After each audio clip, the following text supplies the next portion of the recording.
Hello, everyone. Hey, it's Thursday, and Bobby Atkins is here again. How you doing, Bobby? I'm doing great. How you doing, Ed? Can't complain. Still alive. Awesome, man. Still sucking air, Yep, something like that. huh?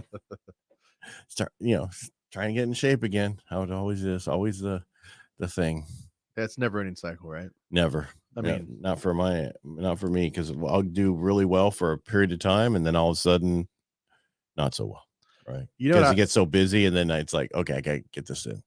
I always wonder, like, these guys like on online or whatever. You see they're in shape. It's like, where do they find all this time to work out and eat healthy and stuff? Because 4 o'clock in the morning. Either that, or they just that's their job, right? Well, I did it forever at that time. I just, for some reason now can't. I don't like it. If I work out and lift in the morning, I'm tired. Yeah. The rest of the day, Doesn't wake and you I up. got to like drink multiple coffees more than I should be drinking to keep going, right? So I don't. So I prefer like the afternoon, but then lately it's too hard with how busy we are in the afternoon now. It's like Yeah. everybody wants to, lately it's like, I want to talk after 5. Well, good for you. I want to talk before 5. Yeah. And for me, I'm not available on weekends unless I've already set up an appointment with you. And I get so many people trying to reach out to me on Sundays now. It's like, you know what?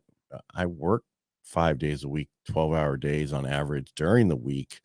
My Sundays are my Sundays. Yeah. I learned a long time ago to take them back and I think one of the problems is we get texts by our clients and we want to answer them right away, right? But if you set that up ahead of time, there's a problem, right? Yeah. Yeah. Actually, I have a coach who said when he sits down with the client, he says, "Hey, look, there's no such thing as real estate emergencies on a Saturday or Sunday." He's like, "So I'll get back to you on Monday." Yeah, I mean, I'm not a doctor, Jim. I'm not a doctor. Well, yeah, that's what he said. There's nothing I can fix for you over the weekend. He's like, "There's nothing that's a true emergency. We can resolve it on Monday." Well, it's like I had one where the appraisal comes in, right, and then goes to the client, and then they're like, "Does this come into value? Is it blah blah blah blah blah blah?" Right? I can't do anything about it. First of all, yeah, it probably says that, but I also need it to be run through the underwriter because they might call something, and I can't answer you right away. But I think the problem is we need to set expectations with our clients ahead of time. But there are clients these days who think just because they text you, you should be responding back. Yeah, and I guess that's what they're used to, but. like I say, And I explained to a few people, it's like, okay, by the way, you got to hold me. That's unusual. That you just don't think I'm always going to be here, at 3 o'clock on a Saturday. It just happened to pick up my phone and I had time for you, and it's like I explained to other people, you do this for a living, right? When you go from one appointment to the next appointment, you don't always have a lot of time in between them. Sometimes you do where you can make a call. Sometimes you don't, right? Yeah. I said, it's the same thing. Doesn't mean I can get back to you in seconds because I am in appointments. yeah. I mean, I know in the past I've, like, to say we have a buyer, right? I'll be like, "Hey, Ed," because I know Right. you're going to be taking Saturday and Sunday off. Hey, can you send me pre-approvals in $5,000 increments, right? So I have those. That way, I don't have to bug you if we're going to write it off. Agents, I don't mind if it's about, you're writing an offer, that's fine. But just people talking about, stuff that just, think about, I mean, my appraisal came in. What does that mean? That means we can talk about it on Monday is what that means, right? I mean, you can read it as well as I did. It came in value, but one I had come in on Sunday that said it was FHA and they called for peeling paint, right? It has to be repaired. And then the agent, I'm like, hey, I know you're out of town and I just sent it to you so it came in, but we need to have the underwriter look at it to see if they're going to call a lead-based test, right? Because it was a 1950s house. So it was older than 78. If you have peeling paint, they normally automatically say, you got to have that tested for lead.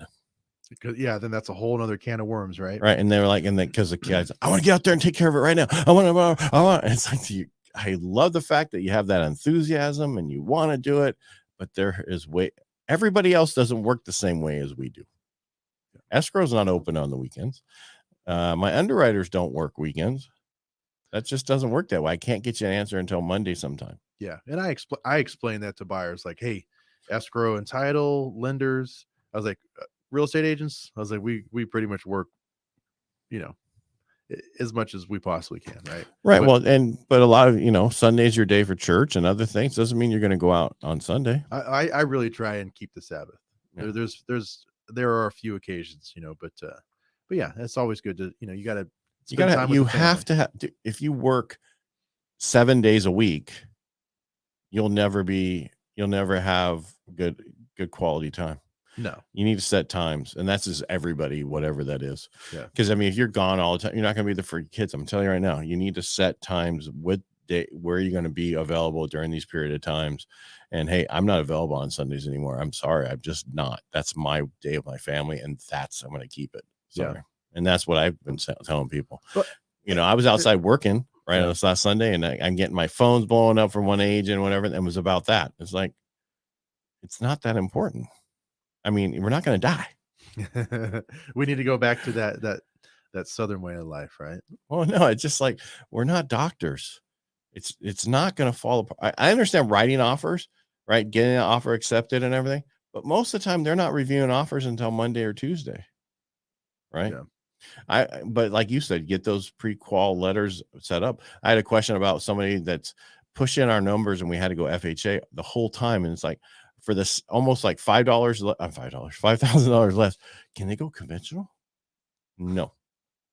Right. And I wish I would have had that information for him, but I didn't have my computer with everything on. It's not like I'm sitting at my desk knowing everything and running the numbers.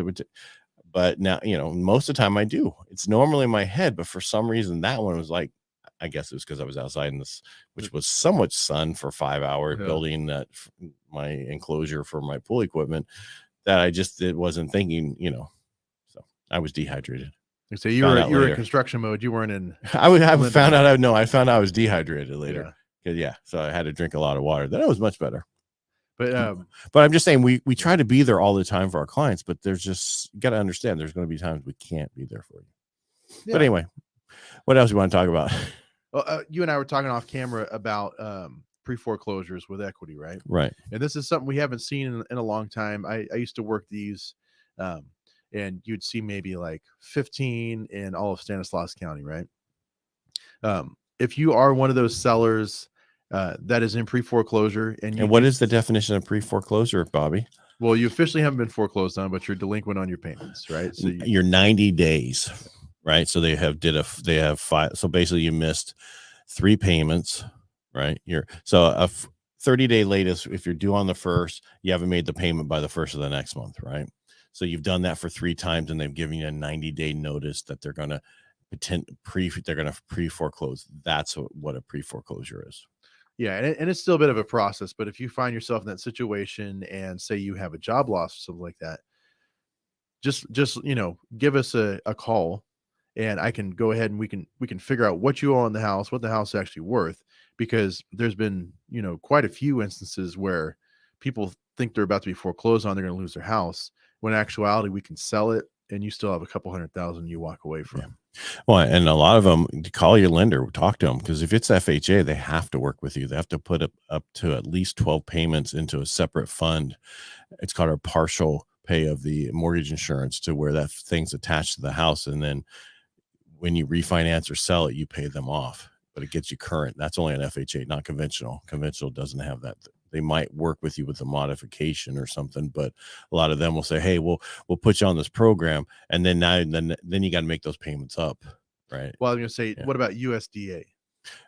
I don't know about USDA. Like I say, there's not a ton of those in our area. Like I say, there's a lot, but not a ton. One pre-foreclosure that I sold was in Patterson, and it was a USDA loan. And when I first spoke with this lady, she said she was going to look into a loan modification. I said, great. Yeah. If you can keep your home, I think that's the best thing for you to do.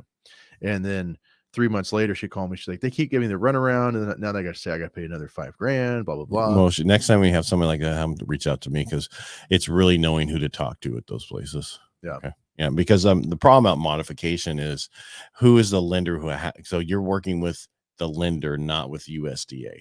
Okay. Correct. A lot of people think, and even FHA, you're not working with FHA, you're working with the servicer who's taking the payment.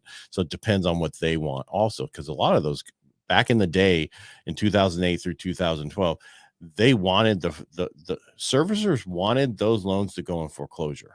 They wanted to sell those because they got money from the government plus this other money, and they sold the property. So they made them 3 places. They made it was Gotcha. Weirdest thing to where, not weirdest thing, but it's kind of like lobbyists got in front of our government at the time and said, oh yeah, here's some extra money, go ahead and do this. And save the people, but in reality, you're saving yourself 3 times. It's a perverse incentive, right? Yeah, it's yeah. So, but a lot of that, again, it just depends on how long they had the house and where it's at, right? I mean, because on a USDA, it's 100% financing. So if they just within a year, they're not going to have any equity, so they're going to have to, give it back or sell it. Yeah, on a short sell. Yeah, we can always look into that for you, right? Like, so the escrow and title company, they can pull reports that show. I mean, it sets it out for you, like, hey, this person, the house is worth 480,000 supposedly. We always check that, right? But they owe 190 on it. It's like, so yeah. So if but the issue with that is there's so much equity, they should work with you. But one of the issues you have to remember is a lot of people go, can't you just give me a new loan on there? I'm not working right now. No, because you have to have the ability to pay rule, right? Where you have to show that you can make it. Plus, if you're behind on your mortgage, nobody can give you you can't refinance a new regular mortgage. Yeah. So that's why you go work with them to, or just go bankrupt. You're going to go, no, don't do that. What I mean is a chapter 13. If you have a first and a second, you do a chapter 13, you make payments. They can't do it. Do a chapter 7 on it with your house and you have debt. Talk to a bankruptcy attorney. You could easily stay in there, and get caught up if that's something you want to do, or you sell. And again, that now you have to go rent somewhere and you have other issues. Yeah.